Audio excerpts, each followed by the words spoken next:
La Minute Watch, ici à l'IFA 2018 à Berlin, l'innovation chez Samsung, avec Mathieu Lanier. Bonjour Mathieu. Bonjour Benjamin. Directeur marketing de la division électroménager chez Samsung France. Et on est devant un four. On peut encore innover dans le domaine du four. C'est ça qui est bien en fait, c'est qu'en électroménager, on peut toujours innover en repensant l'architecture d'un produit. Donc là, qu'est-ce qu'on a fait? Sur un four à chaleur tournante, en général, on a un ventilateur qui va envoyer de la chaleur pulsée à l'intérieur du four. Là, simplement, on a doublé les ventilateurs. Donc on voit bien que dans le four, on a deux ventilateurs en haut et en bas qui vont permettre d'envoyer de la chaleur pulsée avec des températures différentes entre les deux cavités, faisant de ce four un vrai 2 en 1. Le four est séparé en deux. Il est séparé en deux par ce séparateur qu'on peut évidemment enlever parce qu'à Noël, si vous voulez faire la dinde, quand on a un four avec une grande cavité, c'est dommage de ne pas en profiter.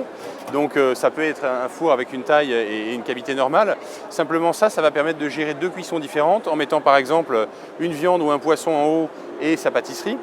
L'avantage, c'est qu'on a poussé le concept encore plus loin avec cette porte qui va s'ouvrir d'un seul tenant. On a également une double porte qui peut laisser accès qu'à la cavité du haut. Quel est l'avantage? Si par exemple je veux faire réchauffer quelque chose, je n'ai pas forcément besoin de toute la cavité du four. Donc là, je vais avoir une mise en température qui va être beaucoup plus rapide.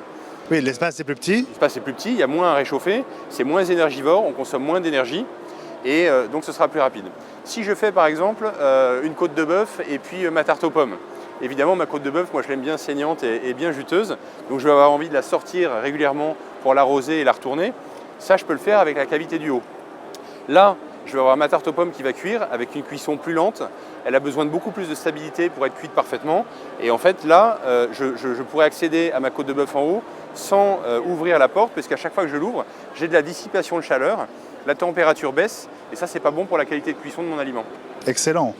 Alors, question très importante pour le cuisinier que je suis.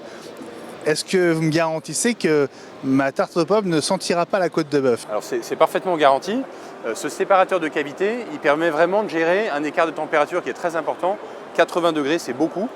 Et si on n'avait pas en fait ce séparateur, là effectivement on aurait ces mélanges d'odeurs et ce serait évidemment pas agréable sur ta tarte aux pommes, Benjamin. Excellent. Alors dernière question, est-ce que c'est un four qui est beaucoup plus cher que l'équivalent à une seule cavité? Non, on n'a pas un surcoût qui est énorme parce qu'on est à un surcoût d'à peu près 100 €. Ça fait une gamme de produits en chaleur tournante avec un nettoyage en pyrolyse. Donc il n'y a pas aussi de compromis qui est fait sur ce système de nettoyage qui est important pour les utilisateurs en France. On démarre autour de 750 € et on va aller jusqu'à un petit peu plus de 1000 € pour ce modèle dans cette esthétique qui est accompagnée également de fonctionnalités de connectivité. Donc on a une application qui va permettre de piloter le four à distance. En fait, c'est très simple. On va voir les deux cavités et je vais pouvoir aller gérer mes paramètres de température différemment et puis ensuite envoyer la cuisson et la démarrer sur le four. J'ai également des recettes, ça je suis entre guillemets en mode manuel, mais j'ai également un guide de recettes où je peux envoyer directement les paramètres automatiquement. Et il est dispo déjà ce four? Ce four est disponible depuis maintenant à peu près 2 mois sur le marché français et c'est la première fois qu'il est présenté de façon un peu plus officielle sur un salon ici à l'IFA. Donc c'est le Dual Dual Cook Flex. Cool Flex de Samsung ici à l'IFA.